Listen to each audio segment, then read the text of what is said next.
কখনো কখনো জীবনে এমন এক জিনিসের আশা জন্মায় যেটা আমাদের জানের থেকেও বেশি গুরুত্ব হয়ে যায়। আমরা সেটা পাওয়ার জন্য সমস্ত কিছু দিয়ে চেষ্টা করি।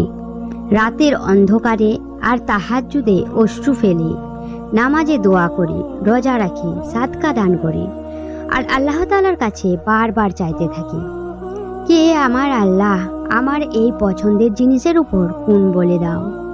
এ আমার রব, যে জিনিস আমাকে পেরেশান করছে অথবা যে জিনিসের চাওয়া আমাকে কষ্ট দিচ্ছে সেটা আমাকে দিয়ে দাও।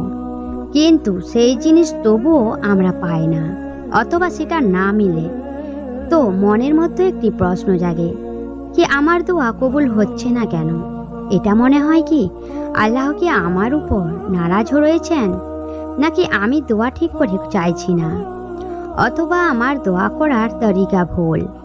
কিন্তু মনে রাখো যে আল্লাহ তাআলা কোরআনে ইরশাদ করেছেন, আল্লাহ তাআলা সূরাতুল বাকারায় বলেছেন, সম্ভব যে তুমি কোনো জিনিসকে অপছন্দ করো আর সেটা তোমার জন্য উপযুক্ত হয়, আর সম্ভব যে তুমি কোনো জিনিসকে পছন্দ করো আর সেটা তোমার জন্য কল্যাণকর নয় অথবা উপযুক্ত নয়। আর আল্লাহ তাআলা এটা জানেন যেটা তুমি জানো না। আর মনে রাখো কি আল্লাহ আমাদের দোয়াকে রদ করেন না আর না আমাদের উপর নারাজ হন। কখনো কখনো আল্লাহ আমাদের সেটা দেন না যেটা আমরা দোয়ায় চাই, কেননা তিনি আমাদের সেই চাওয়াটাকে আমাদের জন্য উপযুক্ত বানিয়ে আমাদের দেন। তিনি আমাদের সেটাকে কল্যাণ বানিয়ে আমাদের নসিবে লিখতে চান। আমাদের দোয়া কবুলে দেরি এই জন্যই হয় যে যে জিনিস তুমি চাইছো এখন সেটা তোমার জন্য সঠিক নয়, আর খুব জলদি আল্লাহ তোমার দোয়াকে কবুল করে সেটাকে উপযুক্ত বানিয়ে তোমাকে দিয়ে দেবেন। তুমি কখনো নিজের দোয়ায় ভরসা হারিও না। আরও অনেক কিছু আল্লাহ তোমাকে দিতে চান, কিছু এমন তা আমাদের নজরের বাইরে, কিন্তু তা আল্লাহর হিকমতে অনেক বড় লুকিয়ে আছে রাজ।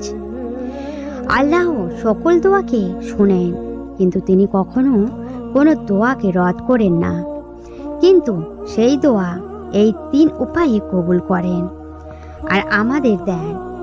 প্রথমত হলো যে তিনি সমস্ত জিনিস দিয়ে দেন যেটা আমরা দোয়ায় চাই, সেই জিনিস খুব জলদি দিয়ে দেন। যখনই আমরা দোয়া করি তো কিছু দিনের মধ্যে আমাদের দিয়ে দেন।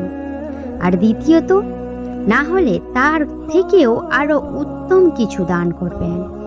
আর জরুরি নয় কি তোমাকে সেই জিনিস ছেড়ে অন্য কিছু দান করা হবে। এটাও হতে পারে কি যে জিনিস তুমি চাইছো সেটা এখন তোমার জন্য সঠিক নয়, কিংবা সেটা এখন উত্তম সময় নয় তোমাকে দেওয়ার, কিন্তু কিছুদিন পর, কিছু মাস বা কিছু বছরের পরে সেটা তোমার জন্য ঠিকই উত্তম ও সঠিক হয়ে যাবে। তাতে আল্লাহর কোনো কারিশমা হয়। আল্লাহ সেই দোয়াকে, সেই জিনিসকে যা তুমি চাইছো, তো সেই চাওয়াকে সুন্দর একটা পরিণতি দেওয়ার জন্য সময় নিচ্ছেন, তোমার জন্য সুন্দর ও উপযুক্ত বানাবার জন্য সময় নিচ্ছেন। আর আল্লাহ এটা দেখতে চান কি যদি এখন সেই জিনিস তুমি পেয়ে যাও তাতে তোমার বড় কোনো ক্ষতি না হয়ে যায়, অথবা সেই জিনিস তুমি পাওয়ার পরে না শুকরিয়া না করো। এই জন্য আল্লাহ তাআলা তোমার দোয়া কবুলে দেরি করছেন। যখন তুমি এত সবর, এত ধৈর্য ধরার পর সেই জিনিসকে পাবে, তো তোমার ভিতর এক শুকরিয়া করার জোশ তৈরি হবে। আর তখন সেই জিনিস পেয়ে যাবার পর তুমি সেটাকে হেফাজত রাখবে, সেটার অযত্ন করবে না। এই জন্য যখন আল্লাহ আমাদের কোনো দোয়ার কবুলিয়তে দেরি করেন, এটা আল্লাহর ইশারা, আর এটাই আল্লাহর ভালোবাসার এমন এক প্রমাণ। তো যদি তোমার কোনো দোয়া কবুল হচ্ছে না, সেটা অনেক বড় আল্লাহর হিকমত। এবং তোমার দোয়া কোনো কবুল হচ্ছে না তো পেরেশান হবে না, নিঃসন্দেহে এটা আল্লাহ তাআলার অনেক বড় একটি রহমত বা হিকমত লুকিয়ে আছে। আর নিঃসন্দেহে এটার জন্য সবর প্রয়োজন। আর দুঃখী হয় না বলেও তোমার আল্লাহ তোমাকে এত দেবেন যে তুমি রাজি হয়ে যাবে, খুশিতে ভরে উঠবে। আল্লাহর ফয়সালার উপর ভরসা করো, কেননা যা তোমার জন্য লেখা হয়েছে সেটা তুমি অবশ্যই পাবে, আর যেটা তোমার জন্য লেখা হয়নি সেটা তোমার জন্য উত্তম বা কল্যাণকর ছিল না। এক হাদিস আছে যে কোনো জিনিস যদি তোমার দুটি দাঁতের মাঝেও থাকে, কিন্তু যদি সেটা তোমার নসিবে নেয় তো তুমি পাবে না। আর যদি এক এমন জিনিস যেটা তোমার নসিবে লেখা হয়ে গেছে, যদি সেটা দুটি পাহাড়ের মধ্যেও হয়, সেখানেও লুকিয়ে রয়েছে, যার তুমি রাস্তাও জানো না, তো সেই জিনিস তোমার পর্যন্ত অবশ্যই আসবে। এই জন্য আল্লাহর ফয়সালার উপর ভরসা রাখো আর ইয়াকিন করো, যেভাবে যেদিন তোমার বিশ্বাস মজবুত হয়ে যাবে তোমার রবের উপর, সেই দিন তুমি সেই পৌঁছানোর জায়গায় খুশি হয়ে যাবে। তোমার পাওয়া এবং আল্লাহর দেওয়া জিনিসের মধ্যে এত খুশি হয়ে যাবে কি দুনিয়া অবাক চোখে দেখবে, আর তোমার জীবনে আর কোনো কষ্ট থাকবে না। যদি তুমি আল্লাহর উপর ভরসা করো, তো যখন তুমি এই জিনিসের উপর ভরসা করে নিবে যে যেই জিনিস তোমার নসিবে আছে সেটা তুমি পাবে, যে জিনিস তোমার নসিবে লেখা হয়ে গেছে সেটা যেখানেই থাক, যতই বাধা বিপত্তি আসুক, কিন্তু সেটা তোমার পর্যন্ত আসবেই, তখন তোমার মন খুশিতে ভরে যাবে। এই জন্য মনে ইয়াকিন রাখো আর আল্লাহ তাআলার উপর তাওয়াক্কুল করো। এটা মনে রাখবে, প্রত্যেকটা মানুষ জীবনের সফরে পরীক্ষার মাধ্যমে কাটায়। কিছু বিপদ, কিছু কষ্ট, কিছু পেরেশানি, এসব প্রত্যেক মানুষের জীবনেই থাকে।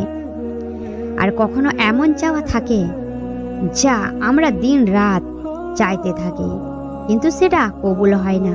বাস আল্লাহর রাজিতে যখন তুমি রাজি হয়ে যাবে, যখন তুমি ভাববে কি এটাতে আল্লাহর কোনো হিকমত রয়েছে, তো ফের তুমি কষ্ট পেও না।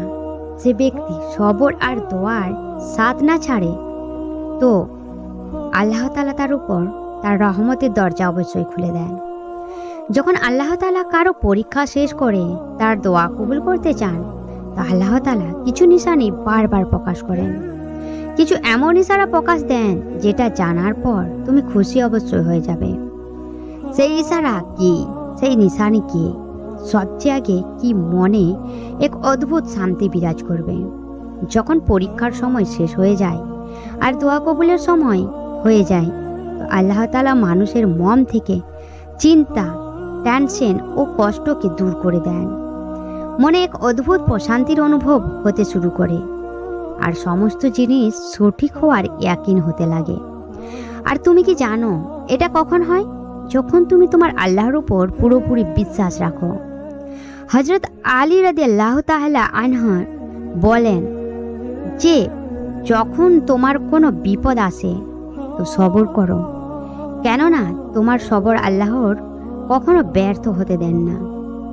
2 নম্বর, দোয়ার কবুলিয়তে ইশারা নজরে আসতে থাকে। যখন তোমার দোয়া কবুলের সময় সামনে চলে আসে, যখন তুমি অনেক দোয়া করছো আর তোমাকে মনে হয় যে তোমার দোয়া কবুল হচ্ছে না, কিন্তু যখন আল্লাহর রহমত সামনে থাকে, তো দোয়ার কবুলিয়তে নিশানি সামনে আসতে শুরু করে। কখনো কোনো গায়েবী সাহায্য চলে আসে, কখনো মনে এই বিশ্বাস আসতে লাগে যে আল্লাহ তাআলা আমার দোয়া শুনে নিয়েছেন।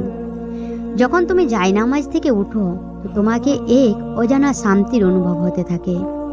কুরআনে আল্লাহ বলেছেন, যখন আমার বান্দা আমার ব্যাপারে তোমাকে প্রশ্ন করে, তখন তাকে বলে দাও যে আমি কাছেই আছি, আমাকে যে ডাকে তার ডাকে সাড়া দিই। যখন সে আমাকে ডাকে, তো তখন আল্লাহ তাআলা তোমাকে বলে যে তিনি সব দোয়াকারীদের দোয়া শুনেন। তো তার উপর ভরসা রাখো, তার উপর ইয়াকিন রাখো, আল্লাহর নাশুকরিয়া করো না, তার উপর দুঃখী হয় না। 3 নম্বর, জীবন সহজ হয়ে যায়। যখন আমাদের অসম্ভব দোয়া কোনো মুশকিলে ফেসে রয়েছে আর হঠাৎ কোনোভাবে সেটা আসান হয়ে যায়, যে দরজা বন্ধ ছিল সেটা গায়েবীভাবে খুলতে শুরু করে। সেই রাস্তা যেটা তোমাকে বন্ধ মনে হচ্ছিল সেটা আস্তে আস্তে খুলতে লাগে। হযরত উমর ফারুক রাদিয়াল্লাহু তাআলা আনহা বলেন, যখন তোমাকে মনে হয় যে দরজা বন্ধ হয়ে গেছে, তো আল্লাহর রহমতে বিশ্বাস রাখো। উনি এমন দরজা খুলে দেন যেটার ব্যাপারে তুমি কখনো কল্পনাও করনি, আর না কোনোদিন তুমি এটার ব্যাপারে ভেবেওছিলে। 4 নম্বর, নেক আমল করার দিকে তোমার মন বাড়তে থাকে। যখন তোমার দোয়া কবুলের সময় হয়ে যায়, পরীক্ষার পর আল্লাহ যখন কারো উপর তার রহমত নাজিল করেন, তো তার মনে নেক আমল করার তৌফিক দিয়ে দেন। ইবাদতে মন বাড়তে থাকে আর গুনাহ থেকে বাঁচার চেষ্টা করতে থাকে। তুমি নামাজের অপেক্ষা করতে থাকো, কোরআন পড়তে লাগো।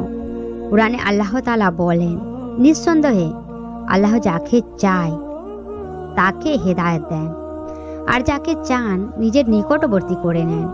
তো যদি আল্লাহ তোমাকে তার নিকট করে নিয়েছেন, তো বিশ্বাস করো তোমার দোয়া জলদি কবুল হতে চলেছে। আল্লাহর কাছে চেয়ে তো দেখো। তুমি বলছো যে তোমার দোয়া কবুল হয় না। একবার জায়নামাজে বসে একবার রবকে বলো যে আল্লাহ, আমার দোয়ার কবুল করিয়েই আমি উঠব। আমার রব, তুমি আজ না দিয়েছো তো কি হয়েছে, কাল আমি তোমার কাছ থেকে নিয়েই উঠব।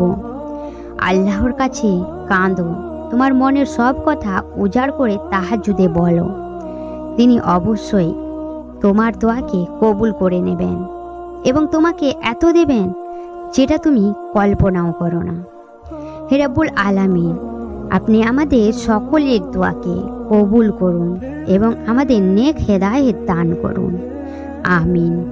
চ্যানেলে যারা নতুন এসেছেন, অবশ্যই চ্যানেলটিকে সাবস্ক্রাইব করে পাশে থাকা বেল আইকনটি প্রেস করে দিবেন। তাহলে এরকম আরও ভিডিও নোটিফিকেশন সবার আগে তোমার সামনে চলে যাবে। ভিডিও দেখার জন্য ধন্যবাদ।